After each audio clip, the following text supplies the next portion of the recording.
The diner buzzed with the low hum of conversations, the clinking of silverware, and the faint hiss from the kitchen grill.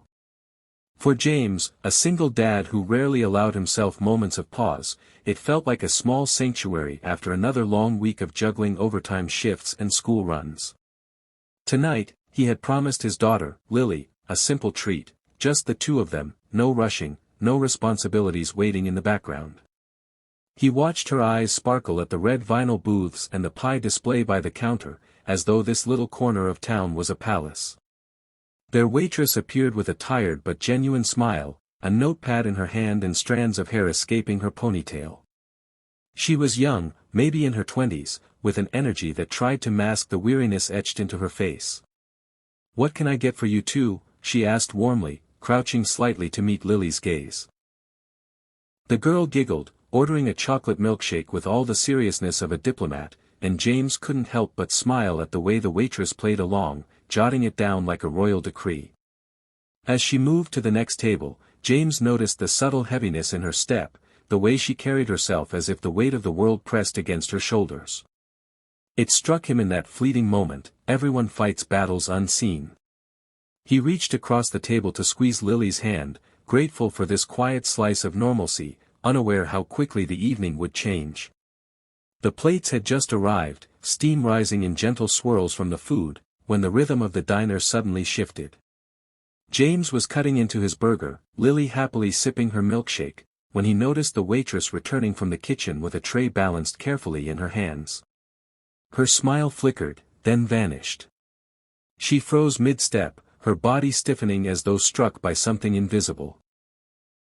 The tray tilted, glasses rattled, and in the next instant, it slipped from her grip, crashing against the floor in a scatter of silverware and broken china. At first, people thought it was clumsiness, an accident in the rush of a busy shift. But James's eyes locked on her face. Panic. Her hand shot to her throat, her breath short, sharp, then silent. She wasn't stumbling over nerves or embarrassment. She couldn't breathe. The air in the diner thickened. Conversations died mid-sentence, forks hung suspended. For a moment that stretched like an eternity, no one moved. Customers stared, eyes wide, some with hands half raised as if unsure what to do. Lily's milkshake straw slipped from her lips as she whispered, "Daddy, what's happening?" James's heart slammed in his chest, the sound louder than the chaos of dishes clattering to the floor. His instincts roared past his exhaustion, past his hesitation. He recognized the universal sign, the hand at the throat, and the terror in her eyes. She was choking. And in that paralyzing silence, he knew he couldn't wait for someone else. It had to be him. James pushed back from the booth so fast his chair toppled behind him. The sound jolted the room, but his focus narrowed to the young waitress gasping silently, her lips paling as her body trembled. He rushed to her side, steadying her as she sagged forward, panic burning in her eyes. "I've got you," he said firmly, more to reassure her than himself, though his heart thundered like a drum. Wrapping his arms around her from behind, James positioned his fists just beneath her ribcage. His mind flashed to the CPR class he had taken years ago at work, the motions buried in muscle memory, the urgency sharper now with a life in his hands. He pulled hard. Once. Twice. The room around them seemed to vanish. People stood frozen, a collective breath held tight. Lily clutched the edge of the booth, her eyes wide, whispering, "Please, Daddy." On the third thrust, a sharp, wet sound broke the silence. A small piece of food shot free, clattering against the floor. The waitress staggered, gasping desperately, air finally rushing back into her lungs. The diner exhaled all at once, applause and murmured prayers filling the air like a wave crashing back to shore. James steadied her, his hand on her shoulder as she coughed and tried to compose herself. Her tear-filled eyes met his, overflowing with gratitude and disbelief. For her, it had been the edge of darkness. For him, it was instinct, but in that instant, both knew something extraordinary had just happened. The waitress sat down carefully at an empty booth, still catching her breath, her hands trembling as she pressed a napkin to her mouth. James stayed by her side, making sure she was steady, while Lily hovered nearby, her little hand clutching the hem of her dad's jacket. The chaos in the diner had begun to settle, plates cleared, whispers fading into a hush of relief. But here, at this booth, time seemed to hold still. I don't know how to thank you, the waitress whispered, her voice breaking. Tears pooled in her eyes, not just from fear but from something deeper. James shook his head gently. You don't have to.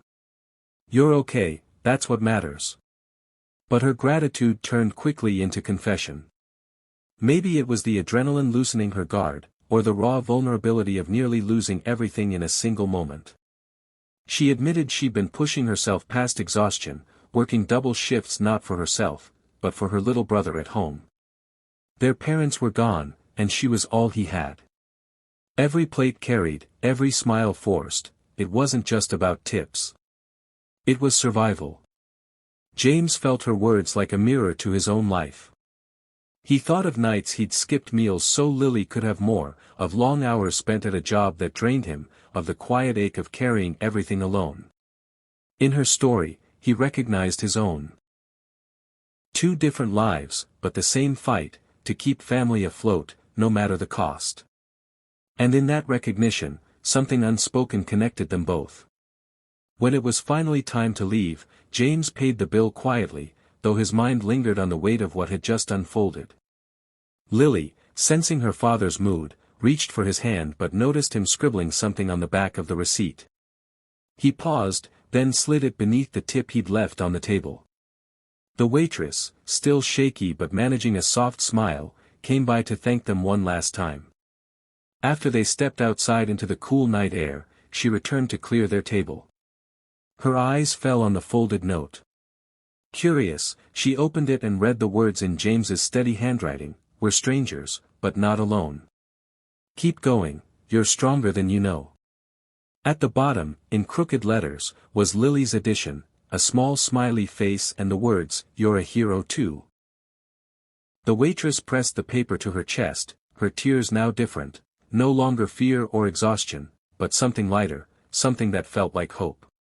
For the first time in weeks, maybe months, she didn't feel invisible in her struggle. Meanwhile, James walked with Lily down the quiet sidewalk, his daughter swinging his hand. She looked up at him with a proud grin. "Daddy, you saved her." He squeezed her hand gently, a lump rising in his throat. "Sometimes," he whispered, "we just have to show up for each other."